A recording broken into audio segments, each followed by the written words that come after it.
Salute, Nick family. Welcome to the Queen's Court.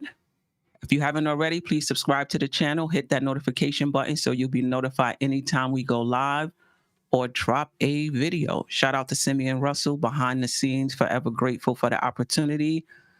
The phone lines are up. If you guys want to call in tonight, we're talking about the Eastern Conference projections. Both ESPN and NBA.com dropped the Eastern Conference projections. Both of them have the Knicks ranked 10th in the conference, so we'll talk a little bit about that. The preseason schedule has dropped. We'll talk a little bit about that as well. I'm joined by Tony Crow from Knicks and Bruises. I am Jarrell, resident panelist on Dope Soul Sports Talk, and putting in his panel hours, DJ Shuttle. All aboard. Oh, what's up, fellas? How are you? Salute to everybody, man. Peace, Queen. Shout out to the chat. Jarrell, Shuttle, you already know. Sim, in the background, what up? I know, right? Yeah. Sim. Yeah. Phone lines are open. I mean, before we even get into the topic, you guys been doing all right? Family is all right? Yeah, man, everything good on my end. Everything is good. All right. Let's get into it. Both NBA.com, like I said in the intro, and ESPN dropped their Eastern Conference projections. Both of them have the Knicks ranked number 10, and I'm interested in your initial thoughts on it, and then I have a few questions about it. So let me bring it up for reference. So I have in the first column is last season's, just where the Knicks finished, where everybody finished last season. The Knicks finished 11th. And then in the middle column is ESPN's projections. And in that last column is NBA.com's projections. Now, they didn't have what they projected the team's records to be. But looking at that list, just give me your initial thoughts. And then again, I'll have some specific questions. Shout out to the chat, by the way. Appreciate you rocking with us today. Tony, we'll start with you. We'll go straight down, DJ Shuttle and then Jarrell. Any initial thoughts on seeing this? To be honest, no, I'm not mad at it. I feel like this is a ceiling. This is a floor for the Knicks in those scenarios with the additions that we made. I can't see us not being in the play-in some way, shape, or form. So I'm not mad at these numbers. I think these are valid, and I think we have the potential to exceed that. But yeah, that's the floor for me. Okay. Seeing the team as currently constructed, no spider deal done, that definitely changes things. But going with the team as is, I mean, seeing the team as a 500 team, to me, is reasonable. So two losses or 2 wins short of a 500 team is reasonable. I don't really see any team that I could say, other than the Nets, if I had to confidently say, who are you going to leap? Because it's so much chaos with the Nets. And as we know, the New York Knicks run New York City. The Nets are the only team I could say confidently I see the Knicks leaping over. If I had to pick one team, I think it's fair. And until you prove it on the court, you just being naively optimistic if you're a Knicks fan, if you think it's higher than like 9. Wow. Okay. All right. As a floor. As a floor. Okay. All right. Jarrell? I agree with everybody so far. I really think it's the floor. And I think anytime a list is going to be put out with the Knicks on it and ESPN is involved, it's going to be the floor. So it kind of makes sense. Like Shuttle said, I see us leapfrogging the Nets. Hopefully, it all depends on the Kevin Durant trade, of course. But right, yeah, I still think it makes sense. Like that's the floor. Like when we had a floor and ceiling show a couple weeks ago, and this was everybody's consensus floor was around 9 and 10. So it makes sense. Yeah, I'm interested in the chat as well. Are Can I- you? Oh yeah. Can I just add? I'm sorry. Yeah, one second. But just the chat, just put in where you think the Knicks should finish. Are you okay with 10? Do you think they're lower, higher? We'll get to you after Tony. Go ahead, Tony. My bad, Quinn. My apologies. 20. That's a 2-win difference though. Like this, that's my only gripe with the middle column that actually put the record That's difference. that's ESPN. ESPN, because I mean, in my opinion, the addition of Brunson alone, you know what I mean, would have changed the wins more than 2 wins, especially during that stretch of 3-17 where we pretty much was just losing games at the end in any which way or fashion we could, blowing leads and that sort. So I think his addition, last year would have changed that in that matter. And that's not included, you know what I mean, projections of, anybody improving. You know what I mean? That's just him on the team. So I just wanted to say, maybe everybody else gets better too, but I can't see us only winning 2 more games. Okay. Yeah, if you don't have any questions, I'm sorry, DJ Shuttle, but regardless of the wins, you see 10 as the floor. Agreed. Yeah. Okay. Yes. DJ Shuttle? I was going to say, as I look at these teams, I can't really say any team in terms of their off-season moves have regressed. The Nets are the only team that really have chaos and have question marks. All the other teams are returning all their most important players to the team and have added to their teams. Even the Cavs, who I want to say hopefully will fall off like Atlanta fell off last year. Mm-hmm. But the Cavs, they're looking good too. They're returning all their important players, even some bench players. And I don't know, man. Like that top four, I mean, like unless there's injuries, that top 4 is pretty much not going anywhere. Yeah, I'm going to get to that. Let me read off what the chat is saying. Dakula 718, appreciate you. He said between 6 and 8. Let's talk about that. JJ, shout out to you, 10th or 11th with 40 wins. So he's saying that 3 more wins and we still may not make it. We may still end up 11. King Pappy NYK says 8. Appreciate you. Geraldine McGyver says, I see the 10th spot. Howard Smith, 9th to 10th seed. Cody Wankanobi, 4th. Shout to you, Cody. Wow. Okay. I hope that's the ceiling. Jerry Fish, 4th to 5th, 50 wins. Jerry Smith, that's without Donovan Mitchell. You think this team right now is a 50-win team? Well, let me ask it another way. Jerry Fitz, what would need to happen? And I know you only get a certain number of characters in the chat. What would need to happen for the Knicks to get 50 wins? Talk to me a little bit. Call up. Yeah. Hey, actually, call up. Actually, yes. Yeah, call up. You're gonna need a term paper for all this stuff. We're gonna have to. Right.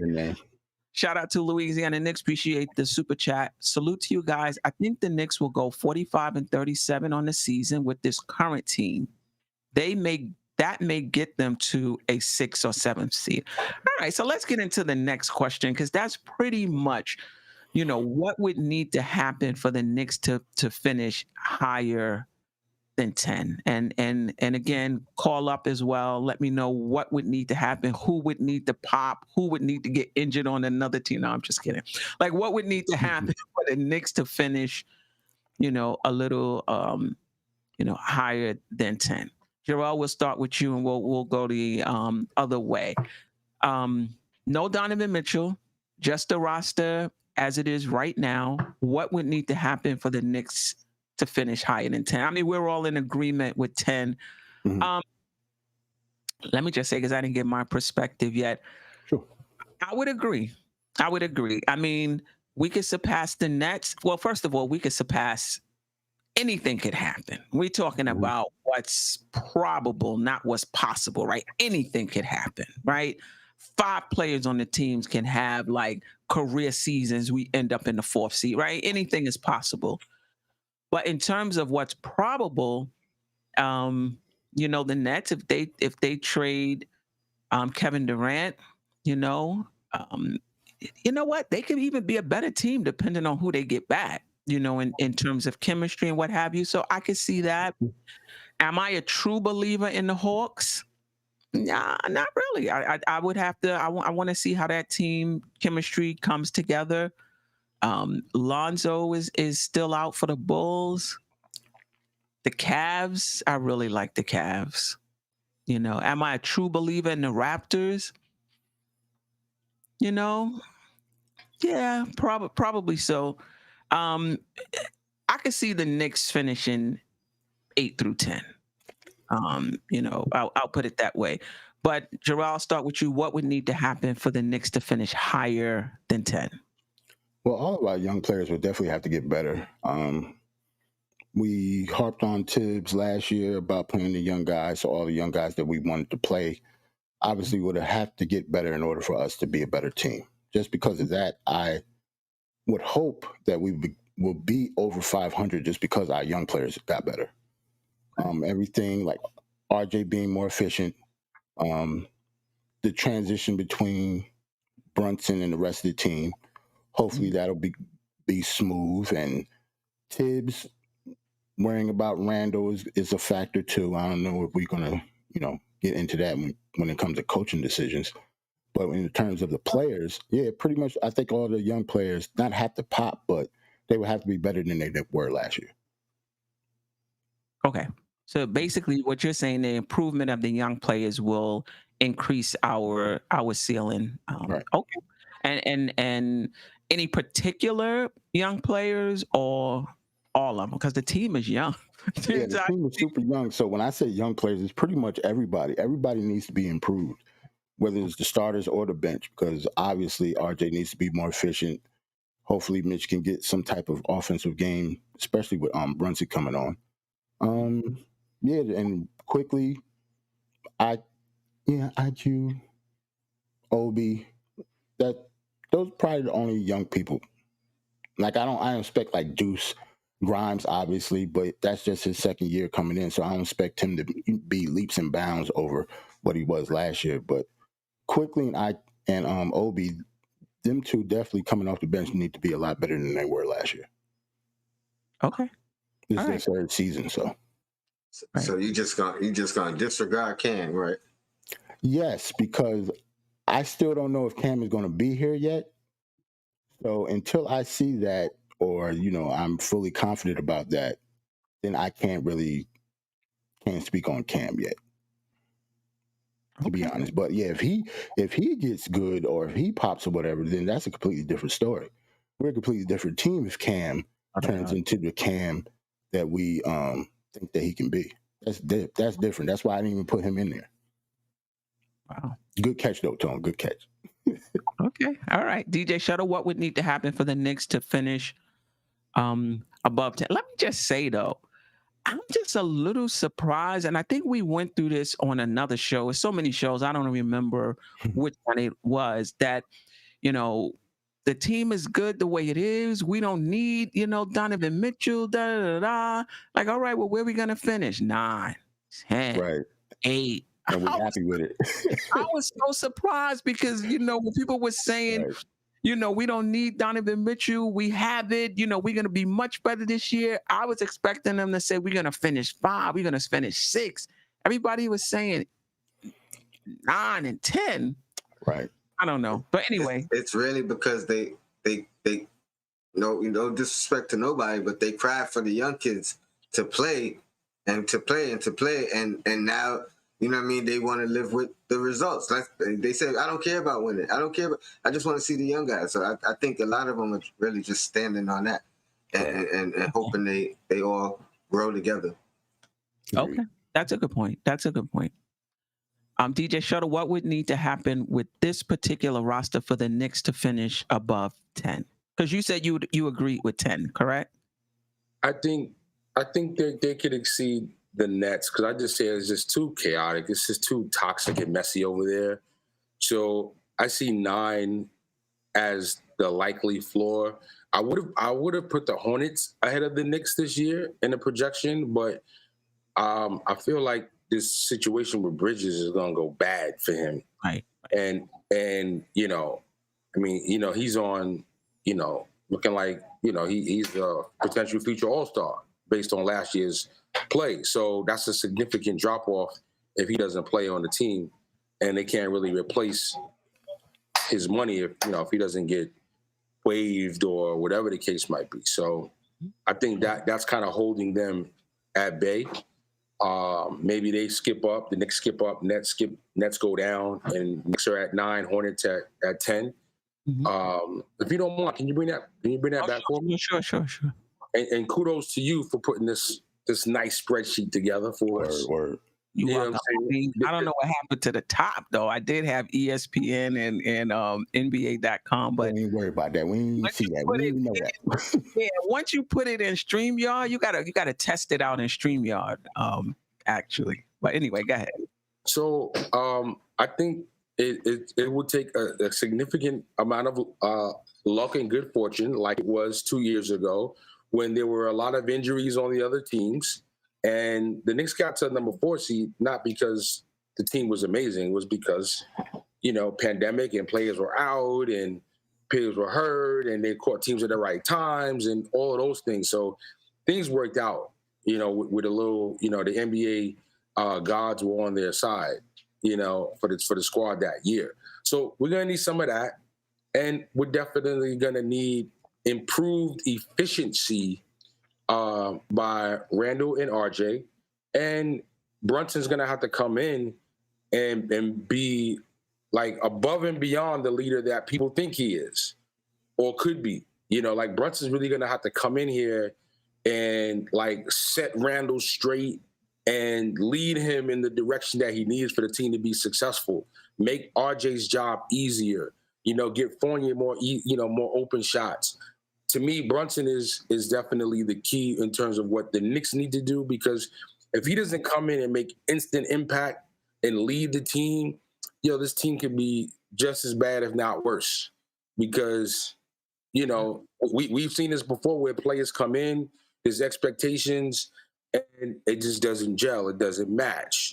Brunson's a good guy. He's smart. He's a good leader. So I have some faith in him. But that's what needs to happen for this team to excel as is and jump into like a 7 or 8 seed, in my opinion. Okay. All right. Tone? Well, Shuttle mentioned, 2 years ago, and I'm going to start there with Randall, kind of reverting back to that season. If he could do anything of the sort like that, I think we'll be in good shape, especially with the addition of Brunson. I think a part of that is going to be the two of them kind of figuring out where and how to coexist. You know what I mean? I think Brunson's going to be a bigger part of that, but Randall's going to have to be receptive. But vice versa. I think that's going to be the starting point of where where things can go right. And most of that is really about trust. You know what I mean? I think Brunson is a guy he could trust, though. Like, off the jump. It's not like something he's got to earn and wait and see. You know what I mean? I think he's seen enough. So I think the trust and the chemistry is going to be the biggest thing. If we could start off the gate on a good page chemistry-wise, and I watched a lot of Brunson interviews of late. He talked about having an end goal, but really taking it day by day, game by game. So I think his presence alone and how him and Randall kind of coexist, and maybe Randall be receptive to his leadership, I think that'll be going a long way. I think everybody else will kind of fall in line, fit in line, and still grow and improve and be who they're going to become. Now, do you think that's the only path forward for the Knicks to exceed the number 10 in the standings, for Randall to approach form? I don't know. I mean, two questions. Are you expecting Randall to be what he was 2 years ago, or just to be better than he was last year? And then number two, is that the only path forward for the Knicks to finish more? I would never say that's the only path. I think there's plenty of paths, but it's not like we haven't seen that. I think some of these other paths is something that I'm using more of my imagination in my mind, because it's not like I've seen it before. So I'm basing it off of, what I've seen before, because part of that was his trust of his teammates, which might have been a little bit lacking this year. So I think if them two can click, and maybe Randall, I'm not even saying Randall has to be a leader.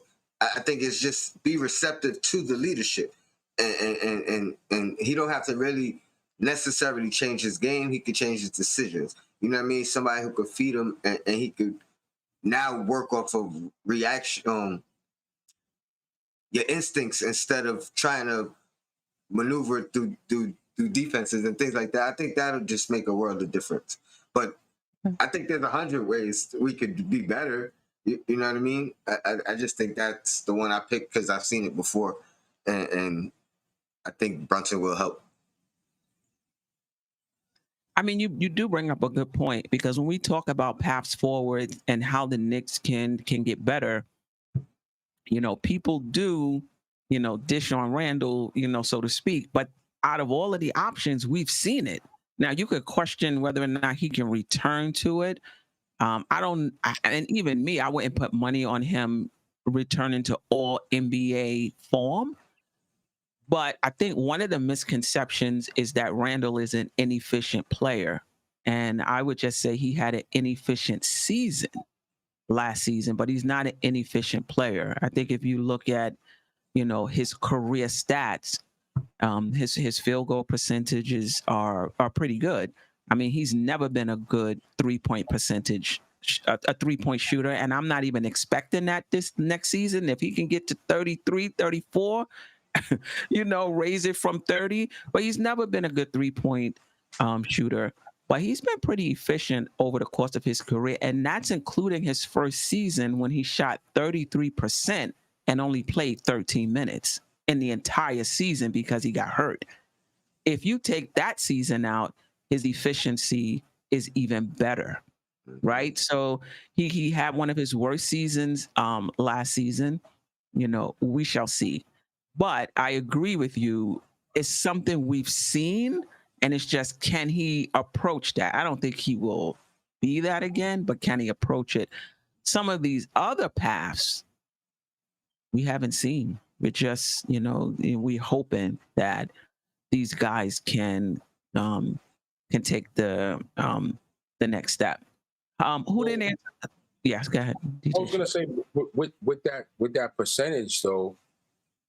He went from an extremely poor 3-point shooter, shooting not too many per game, shooting a high overall field goal percentage, to now shooting a lower field goal percentage, shooting more threes, and going from a poor 3-point shooter to below average 3-point shooter. If we can get him from behind that 3-point line and getting him in the paint more and get him closer to that 50% field goal percentage, which he shot for 4 or 5 years consecutively, then we making it. Now we're talking something. Yeah, he only has to be a threat from the three. You know what I mean? It doesn't have to be. It doesn't have to be the main staple. And honestly, I mean, I would argue that should be the mindset of the majority of the team, because like RJ, I don't think it has to be a staple. Just be a threat. You know what I mean? Don't be a liability from there. We have a couple of guys that we could lean on in that in that category. The rest of you guys just be able to shoot the open ones and make them. You know what I mean? And I think we good. Right. Did everybody get to answer the question, Jarrell, in terms of what would need to happen for the Knicks? That was the first one. Okay. I mean, I think for me, Randall would have to be better. I don't think he has to be an all NBA, all-star player, but he cannot come back with whatever that was last season. And I'm talking about his on-court game, and I'm talking about all the emotionality and leadership stuff. So he just has to be better. You know, if he's better and Brunson fits in seamlessly, you know, and again, you know, there might be some growing pains. This is a different offense than he ran in Dallas. He's the point guard. He's not sharing, you know, ball handling duties. We hope, right? Who knows? He might still be sharing them with Randall, but we hope he's not. So, you know, the ball is his. So I'm hoping if that's seamless, if the Knicks elect to keep Rose and he's healthy, Jarrell, I know you disagree. I think that's going to be big for us if he's healthy. Okay. If he's healthy, I think that's going to be big for us. And I think we have to see some growth in Obi. We have to see some growth in IQ, and you know, RJ has to hit his free throws. He has to get better finishing at the rim. A lot needs to happen.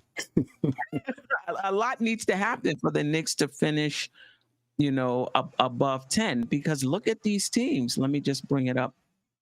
Let me just bring it up one more time. I think the top 5. I think the Raptors are a really good team. They have a culture set with Nick Nurse. They have Van Vliet. They have Siakam. They brought in Barnes. They have Gary Trent. I believe in the Raptors. Okay. And I believe in the Cavs as well. Think about it, Queen. Look at last year, and then look at the 2 projections. They all have the same teams in the top 5. So I agree with you. The top 5, I think, is more than likely solidified. I think, you know, the way the cards fall and the way the season goes, we could arguably be better than any of the other teams, and vice versa. You know what I mean? We could be the bottom of them, or we could be the top of them, depending on how things roll. And that was my next question. Other than the top 5, and you guys may disagree with me and Tone about the top 5, and so let us know that. I think any of these other people, I believe in the Cavs too, though. I really believe in the Cavs too. They have the talent. They don't have the experience, per se. That's the thing. They did bring in Rubio back. They brought Rubio back. And did they make another move? I'm not sure. But this is kind of open. 6 through 10, I think, can finish. It can finish any number of ways, depending on chemistry, depending on injuries, depending on player performances. You guys agree or disagree that 6 through 10 is up for grabs, or do you really think those other teams are that much better than the Knicks? Without Donovan Mitchell, we're talking. I have to remind people without Donovan. Jarrell, I'll let you. Yeah, Jarrell, speak on it. Okay. I think 6 through 10 could definitely be shuffled. I do agree with you. With between 1 and 5, that's pretty much sealed, unless obviously injury. But yeah, I think we can definitely be better than the Bulls, the Cavs, or the Hawks. Like, it just depends on how good those young players are going to be, just like I said before, and how seamless Brunson will be, and how good Tom Thibodeau coach as well. Like, he has to. I know we always talk about his adjustments and how he dealt with Randall. Like, he has to have a better season as well. So I think we can definitely be better than we can get up to 6. It's definitely doable. And you make a good point. The coaching staff, the offensive sets, the defensive sets have to be better. Yep. That's a part of it as well. That's a good point. And I'm sorry. Go ahead. I like the Bulls. I mean, Really? yeah. I mean, they were only the number 1 seed the majority of the season until all the players got hurt. Yeah. That's true. But Ball still hurt. Bulls not going to be back for the start of the season. I mean, he was supposed to have been. He was supposed to have been back. So they don't know. It's you know what I mean. It's in the air right now. Well, So- that goes back to my point earlier. Okay, Ball might not be ready for training camp. Progressing is all they can say. Getting better, not the speed they would like. Okay, so that goes back to what I said earlier, which was for the Knicks to propel up, you know, you got to have things got to be on your side. Some and luck. yeah, and you know, things like you know, important players for other teams not playing, that helps. If Ball doesn't play, I mean, the Bulls are still a decent team, but it's a much different team. And you know, 6 through 10, yeah, there's a lot of room. Cavs, you know, they went to playoffs last year. They got some guys coming back that was on that roster. Obviously, Mobley looks great. Mobley looks great. Yeah, Garland was an all-star. You know what I'm saying? So you got a guy that looks great, and you got an all-star already in your team. And I think they got the big guy, Laurie Markkinen, too. Not amazing, but he's decent. Yeah. You know, Jared Allen, who was Allen too. we hoping Mitch can Could do be that. Right. that. I've given up on that, but let's not even go there. Yeah. So, you know, there's room and there's flexibility, but I mean, DeJounte Murray was only an all-star, and Trae Young's only already an all-star. So you got an all-star backcourt and a backcourt league. So for me to project the Knicks higher than the Hawks, for me it would be insane. But you know, I guess I can see how others might think that's realistic. But I don't know. You got to play the games, though. You got to play the games. Who else they got? They got Collins. They got Capella. Come on, the Hawks. I mean, Yo, we're DeAndre Hunter. not putting them there, but we're saying like that's probably the ceiling of this team if all things go right. Yeah, But I think the most dangerous two are the Bulls and the Nets. I think they have the most experience and I mean that right there, the most experience within the roster. Like if everything goes right for the Nets, they could win it all. You know what I mean? Like the whole thing. Yeah. If Kyrie return. Right. If they play, if everything goes right for them, they could win it all. Even though everything could go wrong and they could not be in the playoffs. So, you know what I mean? They're the biggest question mark. But the experience DeRozan, you know what I mean? Like a Levine, I would think motivated after being paid and not having to worry about that. I think what's the big man, Vucevic, all these guys have playoff experience now. Obviously, DeRozan the most. You know what I mean? They've done things. So I'll put them as a threat. It's not likely that we be better than them, but it's possible. Things could go wrong. They got the GOAT. They got the GOAT too. It's Caruso. Yeah. And he's tested too. You know what I mean? Playoff tested. So I agree. Those are the two dangerous teams for me.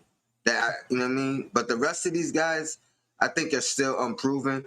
I'll give Atlanta their experience of making that run that they did, but Cleveland they not proven. As I think they got the talent, but I think they still have a lot to learn. That might have been young legs and adrenaline, like Sim just pointed out. Right. Teams adjusting and putting you on the bulletin board now and knowing who's who on that team, that you know what I mean, that may be a different story at the immediate future. I feel like Right. Hawks being totally overlooked. How do you add an all-star to Trae Young in your backcourt, and you already have Capella, a beast, down low, and like this team is just like, oh yeah, they're gonna drop. They're not gonna be 6. They're not gonna be 5. Like, to me, they're fighting for a 5th seed. Yeah, I'm not arguing with you. I'm just saying I think the top 5 is solidified, and I'm for me, to the rest of it is is up for grabs. I think chemistry is important as well. So on paper, you can argue that they have a more talented starting 5 than the Knicks. Shit, on paper, the Nets are number 1, right? Right. But chemistry is something. And one of the things we are going to get into, and if you remember, we did this last season as well before I bring Stafford in, is we're going to actually go over the Knicks roster compared to the Celtics roster, the Bucks roster, the Heat roster. Maybe we'll do 2 of them per show. And that'll give you a better sense of how these teams look on paper. But again, you have to play the games. But I agree with you. That starting 5 of Trae Young, DeJounte Murray, DeAndre Hunter, Collins, Clint Capella, that's a strong starting lineup. I'm not sure what their bench is going to look like. One thing I will say about the Knicks have a very they're balanced. They have a very good second team as well.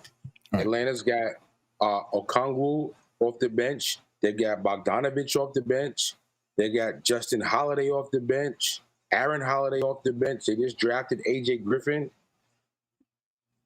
It's a decent team. Yeah. Oh no doubt about it. It's a decent team. It's a decent team. Yeah, no doubt about it. Let me bring in Stafford. And one of the things, Stafford, how are you? I am blessed. All right. Salute, Stafford. Yes, salute to DJ, Jarrell, TC, and of course the Queen as usual. Thanks for having me. Shout out to the chat. Let's get it in.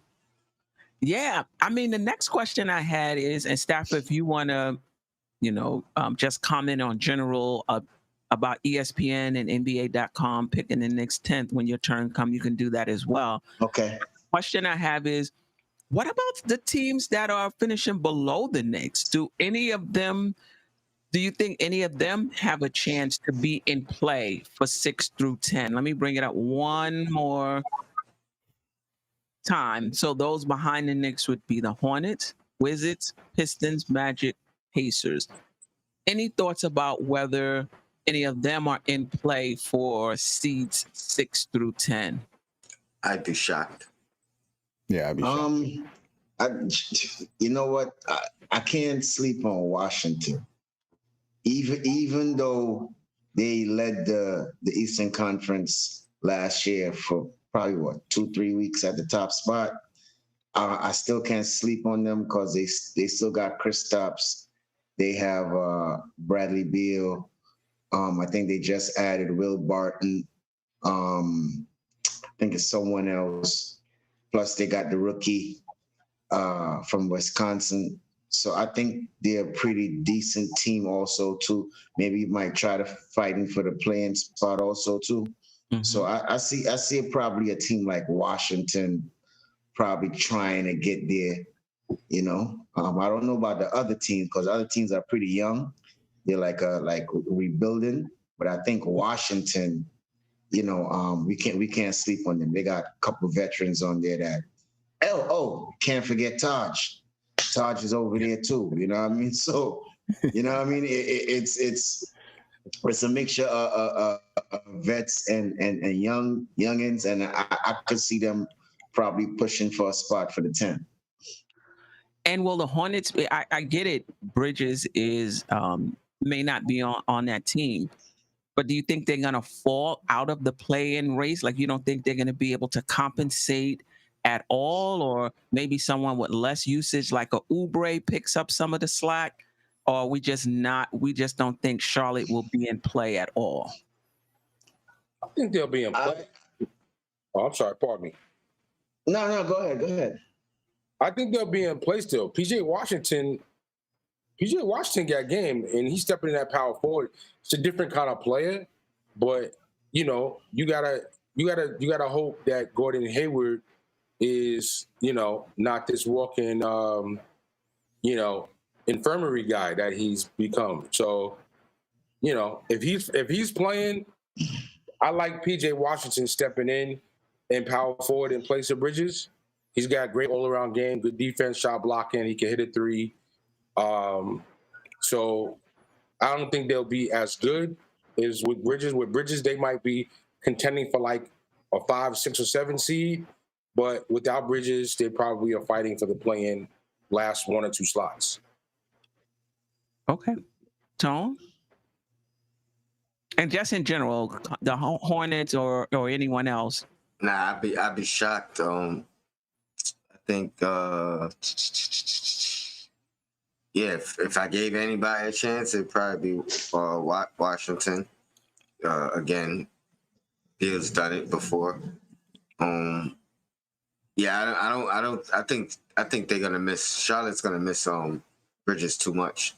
I think he was just a difference maker in like, granted, PJ could come in and fill in with a couple of stats and things, but it's something about that attitude, that energy that's gonna be missing with Bridges that I think that changes things for them.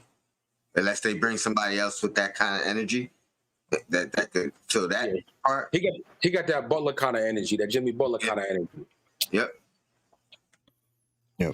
Yeah, I mean, the other thing I will say is, if Hayward is healthy, he'll pick up some of that. He'll pick up some of that slack as well. I just think 6 through 10 is going to be a dogfight. But I don't think Hayward gonna bring that type of athleticism as what Tony is saying. You know what I mean? That energy, those putbacks, that running out. I don't think PJ's even that fast either. So he was a dog. He was a dog. He was a dog, like you like to say, Craig. Yeah, no doubt about it. But listen, you just gotta score. It doesn't matter how you do it. They may not. I mean, Gordon Hayward can play. I mean, he's an all around player now. Where is he now after years of injuries? Right. That's a legitimate question. But if he's healthy, and Gordon Hayward at one point was, I don't want to say top whatever, but he was a really good player in this league. So I'm just saying, that was 5 years ago. Okay. But what I'm saying, then I feel like, go ahead, Queen. Go ahead. All I'm saying with Charlotte is don't count them out, and don't be surprised if there are other players that pick up the slack. Obviously, they can't be Bridges. I'm just saying, other people who had lower usage because of Bridges, their usage will go up, and they may get more production. I just feel like the easy point. Well, the easy points, the easy fast break points, those are what I'm talking about, because you will see Bridges, he will leak out, and it's a quick run, it's a quick dunk, so those easy points I'm looking at, that's going to be, that easy 10 points that they normally get. I don't think probably Hayward or PJ could pick up that type of slack, in my opinion, as far as athleticism and running out. Okay. Shout out to Paris Duggar for the super chat. Go tell the league what we got off our deep bench. The bench is deep, but as we talked about, there's only but so many minutes, on our bench, and that's going to be the issue. I don't even see more than 12 to 15 minutes at three of those spots.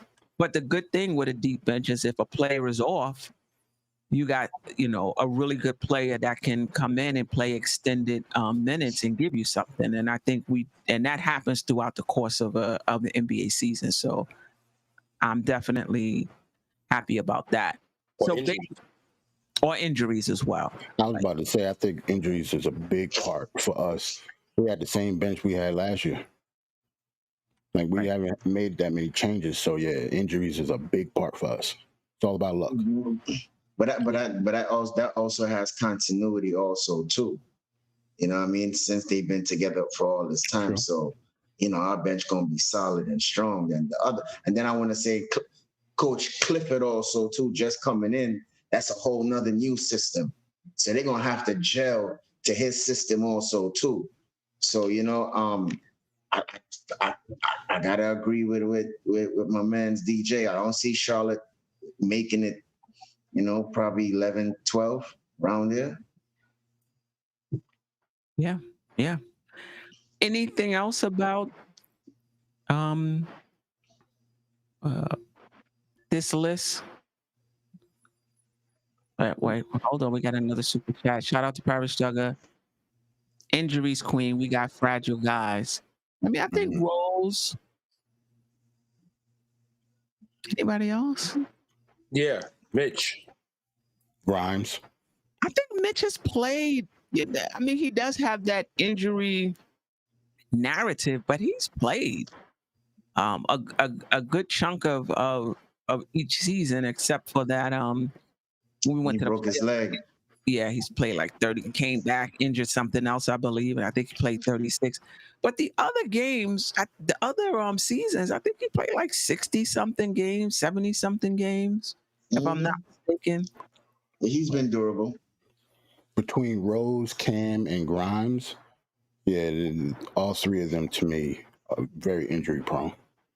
Grimes had wow. Grimes had one injury. One injury. And he's injury prone. Okay. I'm not just talking about last season, Stafford. I've been watching Quentin Grimes play basketball for him. Oh, you mean years, yeah. Are you talking about in college also too? Yeah, he has little nagging injuries throughout his career, not just last year. All right, you got a point. All right, I take that back. It's okay. Well, Mitch did play. Mitch did play 72 games last season, which I guess by today's standards is considered playing a full schedule. So, if he can do another 72 games, I can lean back off his injury prone stats. Challenge. Yeah. Challenge accepted. Hopefully. Nah, he just texted me. He's watching. Cool. Word. That's what's up. Well, Mitch. Why? Send it in, big fella. And some extra free throws. I know it's late, but still. All right. Anything else of this before we move on? I'll pull it up. I took it out the show. I'll put it up one more time. Anything else about this before we move on? Yes. Did you touch the main topic? The projection of with the ESPN and yeah. We touched. Do you want to get in on it? I mean, just because I'm gonna say what I said in the last couple shows. My floor was 10, and my ceiling was 7. So I think I'm right where I want to be at. Okay. Just to make it nice and short and sweet and spicy, like some jerk chicken.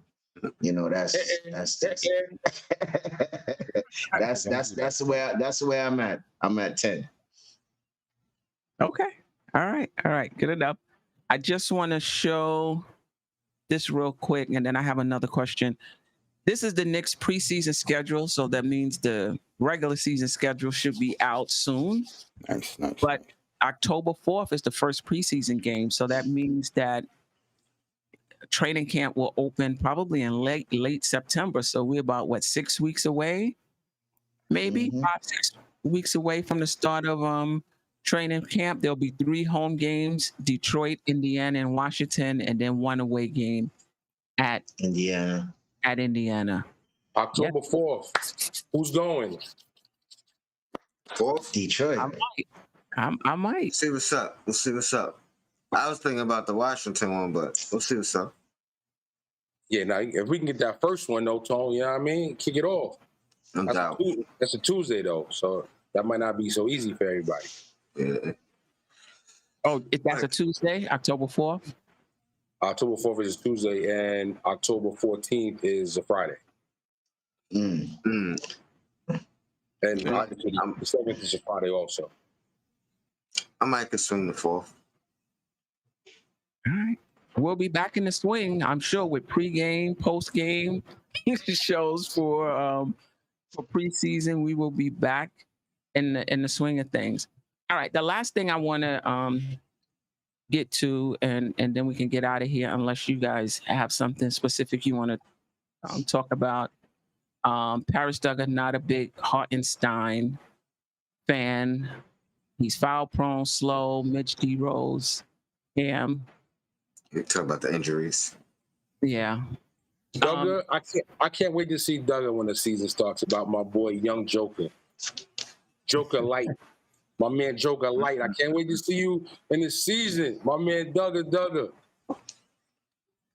You're not the only one who feels that way. If you guys haven't already, Uncle Freezy on Blanche Tears had on, what was his name? EG 400, I believe his name was, and he ran the analytics, and he's been doing this, I think, for a few years on Hartenstein, and basically said that his advanced stats through the early part of his career was similar to the Joker, and that he basically said, you know, that the Joker's going to be a very good player before he became one. And people laughed him out the gym the same way they laughing at him about Hartenstein. So we shall see. Let's hope. Let us pray. Well, I don't know, Pone, because if he becomes that, you got Mitch. Maybe. Hey, I'm a Knicks fan first. I like the team first. You know, Mitch is out of here if that happens. Oh, Lord. Look, the way I feel we'll like, talk about it when it's time to. Exactly. yeah. We good. We'll keep that in the pocket. Yeah. Yeah. The last thing I want to talk about is on the NBA report, Ron and John had Hoops Nerds Utah on. I don't know if you guys had the opportunity to see that interview, but he put out a video, I believe it was 3 days ago, with why he felt that the trade between Utah and New York hadn't happened yet. And his take on it was that the trade is a done deal, and that what's the holdup, he believes, is that there are certain players in the trade that the Knicks want that can't be traded until August 30th. You know, given that the I think it was the Rudy Gobert trade, those players who came in, I think you have to wait 60 days before you can be traded. Like Malik Beasley, Patrick Beverly, those guys can't be included in the trade until August 30th. So he's thinking that that's the holdup, and that around August 30th is when the trade will go through. Any thoughts on? Mm-hmm. Like I was saying off air when you said it, if I choose in the trade, then I could see us wanting Patrick Beverly as the backup and insurance behind Rose's insurance or whatever the case.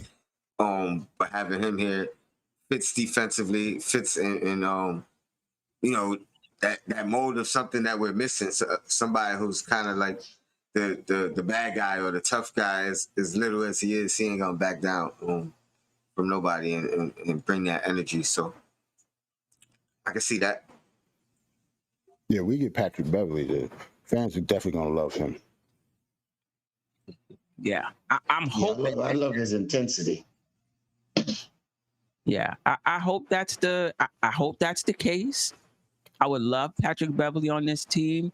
I was thinking, as we were talking off air, why would we need him if the Knicks don't want to include Derrick Rose? But once you factor in Derrick Rose's injury history, then yeah, you definitely would need 3 bona fide point guards Right.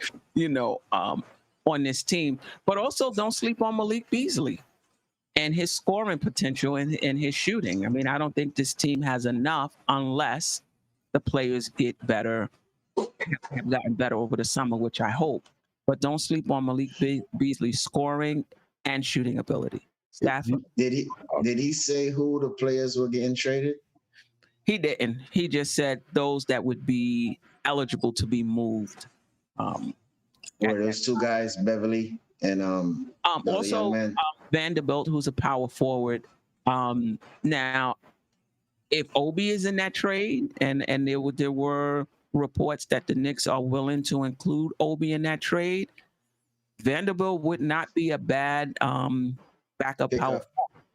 forward. Shot blocking defense. He's not much of a scorer, but in 12 minutes a game or 13, 14 minutes a game, that's what you need. Somebody that's going to play good defense, rebound for you, do the dirty work. He's that type of player.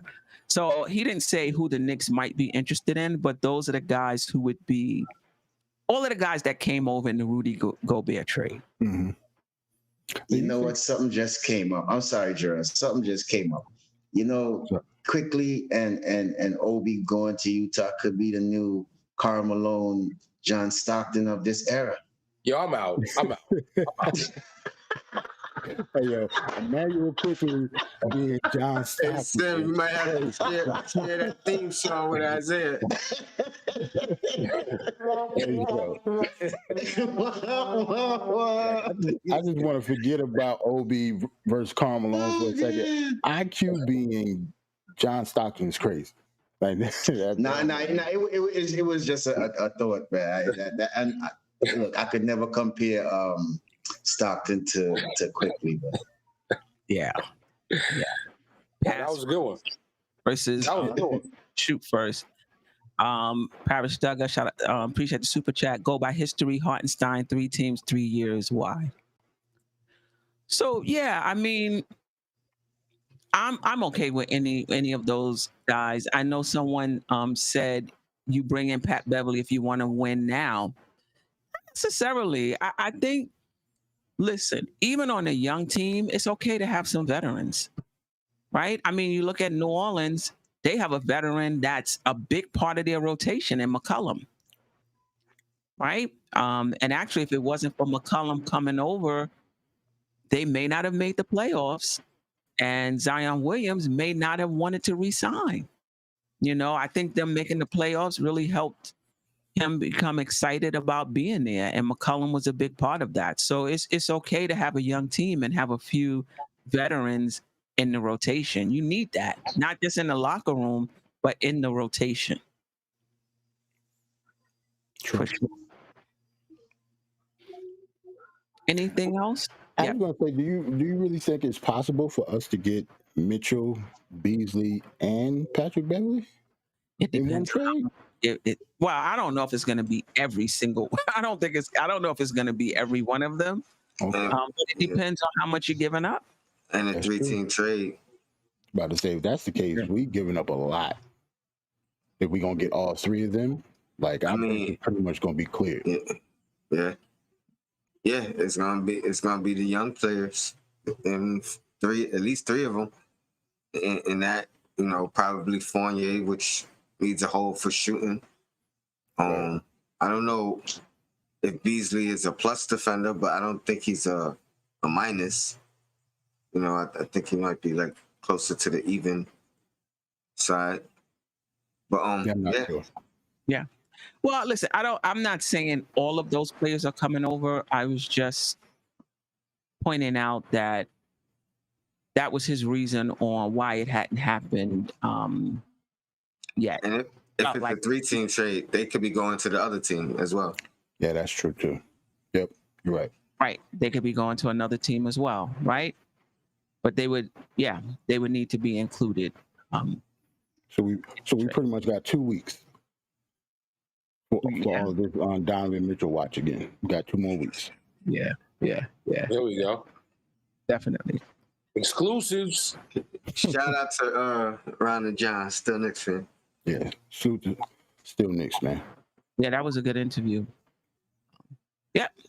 That's it. Any last words or anything you guys want to add to what was said today before we get out of here? I got we back Wednesday crossover. Yes. All right. Wednesday, the crossover. Me and the Queen on MBK Fams. The Blackest Time. That's what's up. Appreciate you. Thank you again for having me, Steph. Hopefully tomorrow, I think you're doing Dope Soul, right? Yeah, Dope Soul, 9 p.m. All things RJ Barrett. This is the off season, Oh, so you get an opportunity to do a deep dive on some topics that during the season you don't have an opportunity to. So last week we did a deep dive on Cam and whether or not he should be included in trade talks at this point, as opposed to allowing him to play and see what we have. And we're going to talk about, RJ Barrett as well. I mean, one of the things is, can he take the next step? And I think he can with less usage. And I think that when you focus on the points, you may not see the improvement, right? Because he don't have 20 points or 24 points or 25 points, but right. it's going to be less usage with or without Donovan Mitchell because Brunson is here, right? Potentially less usage. So we'll talk a little bit about that. We'll talk about his contract.